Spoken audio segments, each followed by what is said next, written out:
3 दिन के आराम के बाद देविका को राहत महसूस हो रही थी। अब वह फिर से अपने काम पर अपनी फैक्ट्री लौटना चाहती थी। तब तनीषा ने उसे काम पर जाने के लिए मना किया।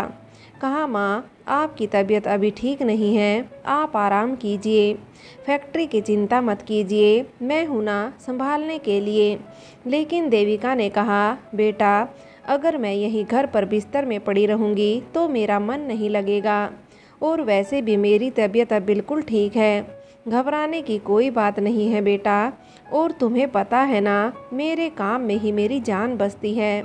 अगर मैं वहाँ सब लोगों के साथ रहूँगी तो मैं जल्दी ठीक रहूँगी, और अब तो मैं बिल्कुल ठीक भी हूँ। अपनी माँ की जिद के आगे तनीषा भी अपनी माँ से ज़्यादा मना ना कर सकी।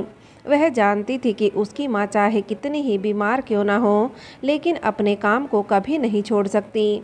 वैसे भी देविका की तबीयत अब ठीक थी। अगले दिन देविका वापस अपनी फैक्ट्री लौट गई। जैसे ही वह फैक्ट्री लौटी तो उसने देखा कि फैक्ट्री को वहाँ काम करने वाली औरतों ने फूलों से सजा रखा था, और सभी औरतें फैक्ट्री के दरवाजे पर उसी के स्वागत के लिए आरती का थाल लेकर खड़ी थीं। यह देखकर देविका अपनी गाड़ी में से उतरकर उनके पास आई और मुस्कुराते हुए सबसे बोली, यह सब क्या है? तभी एक औरत आगे आई और बोली, दीदी साहब, यह सब आपके स्वागत की तैयारी है। तब देविका बोली, जब तुम सब लोगों का प्यार, आशीर्वाद, अपनापन और दुआएं मेरे साथ हैं तो भला मुझे क्या हो सकता है। और वैसे भी तुम सबको घबराने की कोई बात नहीं है, वह तो बस एक छोटा सा एक्सीडेंट था। तभी दूसरी औरत बोली, दीदी साहब, आपको एक खरोच भी आए तो हमसे बर्दाश्त नहीं होता। भगवान आपको और तनीषा बेटी को हमेशा सही सलामत रखे, आपको संसार की सारी खुशियाँ दें, आपकी खुशी में ही हमारी खुशी है। यह सुनकर देविका के चेहरे पर मुस्कान आ गई। तब सभी औरतों ने उसकी आरती उतारी, उसके ऊपर फूल बरसाए। सबका इतना प्यार देखकर देविका अपनी खुशी के आंसू ना रोक सकी। देविका को सबका साथ बहुत अच्छा लग रहा था। वह किसी से भी घमंड में या गुस्से में बात नहीं करती थी, सबको अपने समान समझती थी। उसका यह अपनापन ही उसे सब लोगों से जोड़े हुए था। यहाँ फैक्ट्री आकर देविका अपने सारे दर्द भूल जाती थी।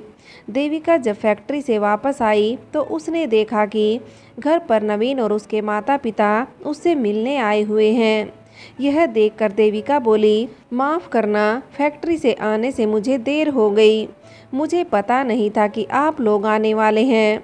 यह सुनकर नवीन के पापा दुष्यंत राज मुस्कुराते हुए बोले, अरे कोई बात नहीं समधन जी, वैसे हम भी अभी आए हैं। तभी वहाँ पर तनीषा आ गई। तब तनीषा अपनी माँ को देखकर बोली, मम्मा, नवीन एक सप्ताह के लिए अपने बिजनेस के किसी काम से बाहर गया हुआ था। उसे फ़ोन पर मैंने तुम्हारे एक्सीडेंट के बारे में नहीं बताया था। मैं नहीं चाहती थी कि वह परेशान हो, इसलिए जब उसे यहाँ आकर तुम्हारे बारे में पता चला तो वह अपने आप को रोक नहीं पाया और अपने मम्मी पापा के साथ तुमसे मिलने चला आया। फिर नवीन ने आगे बढ़कर देविका के पैर छुए और कहा, मम्मा, आप भी मेरी माँ जैसी हो, और एक ने मुझे जन्म दिया है तो दूसरी आपने अपनी जन्म दी हुई बेटी को मुझे सौंप दिया है। आप दोनों ही मेरे लिए पूजनीय हो। यह सुनकर देविका ने नवीन के सिर पर हाथ रखा और नवीन की माँ पुष्पलता की तरफ देखते हुए बोली, समधन जी, सच में आपने एक श्रवण कुमार को ही जन्म दिया है। मैं तो बड़ी खुशकिस्मत हूँ कि मेरी तनीषा को आपका बेटा नवीन जीवन साथी के रूप में मिला है। नवीन को तनीषा के जीवन साथी के रूप में देखकर अब मुझे अपनी बेटी तनीषा की चिंता नहीं है। मुझे पूरा विश्वास है कि नवीन हमेशा तनीषा को खुश रखेगा, उसे कभी कोई तकलीफ नहीं होगी। यह सुनकर नवीन की माँ मुस्कुराते हुए बोली, समधन जी, किस्मत तो हमारी है जो हमें तनीषा जैसी खूबसूरत और नेक लड़की बहू के रूप में मिलेगी, वरना आजकल की लड़कियां तो किसी को इंसान ही नहीं समझती हैं। और आप घबराइए मत समझन जी, हम तनीषा को हम बहू नहीं बेटी बनाकर ले जाएंगे। वह हमारे साथ वैसे ही रहेगी जैसे आपके साथ रहती हैं। तभी तनीषा बोली, मम्मा, शाम होने को आई है, खाना भी बन चुका है और आज हम सब लोग साथ में खाना खाएंगे। यह सुनकर देविका बोली, हाँ बेटा। तभी अचानक दरवाजे पर दस्तक हुई। यह देखकर एक नौकर ने आकर बताया कि कुछ लोग आपसे मिलना चाहते हैं दीदी सा। यह सुनकर देविका हैरानी से बोली, कुछ लोग? लेकिन कौन? तभी तनीषा बोली, मम्मा आप बैठिए, मैं देख कर आती हूँ, शायद मैं किसी को जानती हूँ। यह सुनकर तनीषा बाहर चली गई। तनीषा अपनी माँ की तरह देखने में खूबसूरत थी। वह पूरी तरह नैन नक्श में अपनी माँ को गई हुई थी। जैसे ही उसने बाहर आकर देखा तो कुछ लोगों को देखकर वह बोली, जी आप लोग कौन हैं? यह सुनकर और देखकर वहाँ खड़े लोग भी उसे हैरानी से देखने लगे। तभी एक आदमी बोला, तुम तनीषा? तभी देविका वहाँ पर आ गई और बोली, कौन है तनीषा बेटा? तभी देविका वहाँ पर खड़े लोगों को देखकर हैरान रह गई। पल भर को उसे ऐसा लगा जैसे उसे कोई गहरा झटका लगा हो और वह गिरने वाली हो। लेकिन फिर उसने अपने आप को संभाला और गुस्से में बोली, आप यहाँ पर क्यों आए हो? यह कहकर उसने अपना मुंह दूसरी तरफ मोड़ लिया। यह सुनकर तनीषा बोली, मम्मा कौन है यह लोग? तब देविका बोली, बेटा यह वही लोग हैं जो अक्सर एक काली परछाई, काली यादें बनकर मेरे सपनों में मंडराते रहते हैं और आज ना जाने यहाँ क्यों आए हैं। यह सुनकर तनीषा हैरान रह गई और बोली, इसका मतलब मम्मा यह लोग? तब देविका बोली, हाँ बेटा तुम सही समझ रही हो, यह वही दरिंदे हैं। तभी नवीन और उसके घर वाले भी वहाँ पर आ गए। देविका से मिलने वहाँ पर कोई और नहीं, उसके मायके वाले और ससुराल वाले मिलने आए थे। आज इतने सालों बाद अपनी आंखों के सामने अपने मायके वाले और ससुराल वालों को अपने बंगले में देखकर देविका के सामने पल भर में ही उसके अतीत की काली यादें तैर आई थीं और उसका चेहरा गुस्से से तमतमाने लगा था। अपने मायके वाले और ससुराल वालों को अपने बंगले पर आए देखकर देविका के सामने पल भर में ही अपने अतीत की काली परछाई उसकी आंखों के सामने तैर गई थी। उन्हें देखकर देविका का चेहरा गुस्से से तमतमाने लगा और वह गुस्से में बोली, तुम लोग यहाँ पर क्यों आए हो?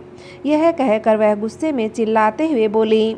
चौकीदार उसकी आवाज़ सुनकर गेट के दोनों चौकीदार वहाँ पर आ गए। तब देविका गुस्से में उनसे बोली, तुम्हारी हिम्मत कैसे हुई मुझसे बिना पूछे इन लोगों को अंदर लेकर आने की? यह सुनकर चौकीदार बोले, वह दीदी सा वह।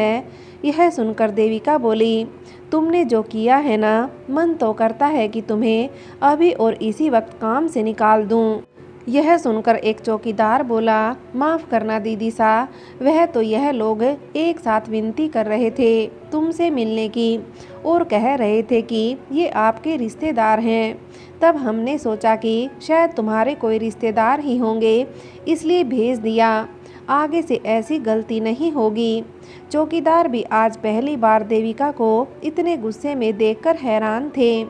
तब दोनों चौकीदार देविका के ससुराल वाले और मायके वालों के पास जाकर बोले, चलिए आप लोग यहाँ से निकलिए यहाँ से। तभी देविका का ससुर आया और बोला, बेटा हम मानते हैं कि हमसे बहुत बड़ी गलती हुई है। ऐसी गलती की हम अगर तुम्हारे सामने नाक रगड़कर माफ़ी भी मांगे तो वह माफ़ नहीं हो सकती।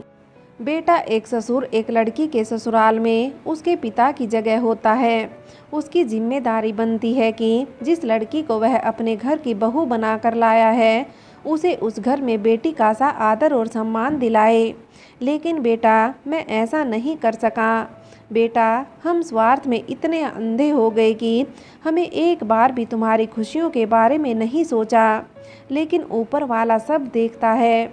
हर इंसान को देर सवेर उसके गुनाहों की सज़ा दे देता है। यह सुनकर देविका की सास बोली, हाँ बेटी तुमने तो मुझे हमेशा अपनी सगी माँ की तरह माना था, लेकिन मैंने ही तुम्हें कभी अपनी सगी बेटी की तरह नहीं माना। कितने जुल्म कितने अत्याचार किए तुम पर, ना जाने कैसे कैसे लांछन लगाए तुम पर, लेकिन तुमने सब कुछ बर्दाश्त किया।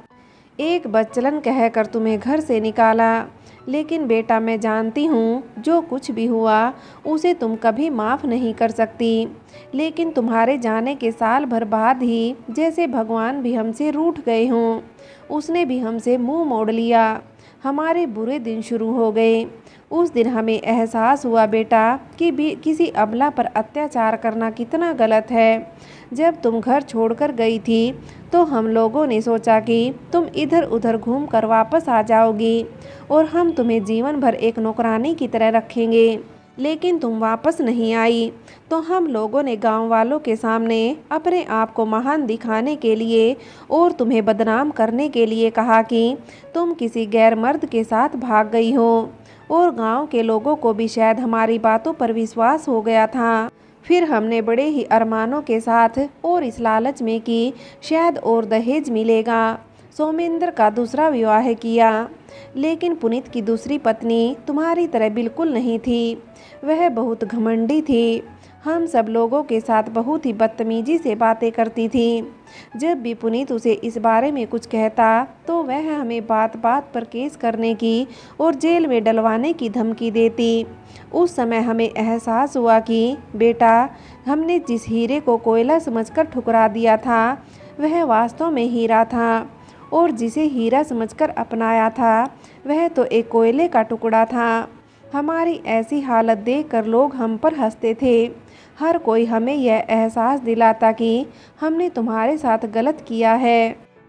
और बेटा जब तुम अपनी बीमार बेटी को आधी रात में शहर लेकर गई थी जिस गाड़ी में, उस गाड़ी के ड्राइवर ने आकर हमें सारी सच्चाई भी बताई थी कि कैसे उस रात तुम्हारी बेटी की तुमने जान बचाई थी और हमने तुम्हारे ऊपर ही गलत लांछन लगा दिए।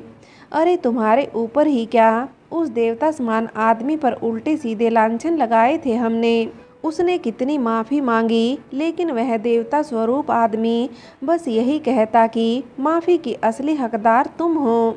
बेटा पुनीत की दूसरी पत्नी ने हमारा जीना दुश्वार कर दिया। एक एक रुपए के लिए हमें मोहताज कर दिया था। यहाँ तक कि महीने का वेतन आते ही खुद ले लेती। पुनीत को एक पैसा तक नहीं देती थी और अपनी इच्छा से वह पुनीत के साथ शहर रहने के लिए चली गई थी। वहाँ पर न जाने कितने आदमियों से वह बातें करती थी, कितनों के साथ उसके नाजायज संबंध थे और आखिरकार एक दिन वह किसी गैर मर्द के साथ घर छोड़कर भाग गई। कुछ दिनों बाद वापस लौटकर भी आ गई थी। जब पुनीत ने उसे अपनाने से मना किया तो उसने पुनीत के ऊपर ही मारपीट, दहेज का मुकदमा दर्ज करवा दिया। कई सालों तक केस चला। आखिरकार जीत उसकी ही हुई। हम केस हार गए। पुनीत को 1 साल की सज़ा हुई। साथ में ही उसे अपनी नौकरी से भी हाथ धोना पड़ा। फिर हमें एहसास हुआ कि शायद तुम्हें ढूंढकर तुमसे माफ़ी मांगने से भगवान को हम पर फिर से रहम आ जाए और वह हमें माफ़ कर दे। इस उम्मीद से कितना ढूंढा हम लोगों ने तुम्हें कि शायद एक बार तुम हमें मिल जाओ तो हम सब तुमसे माफ़ी मांग लें और फिर हम तुम्हें कभी कोई तकलीफ़ ना होने दें। लेकिन बेटा भगवान ने हमारे गुनाहों की सज़ा दी।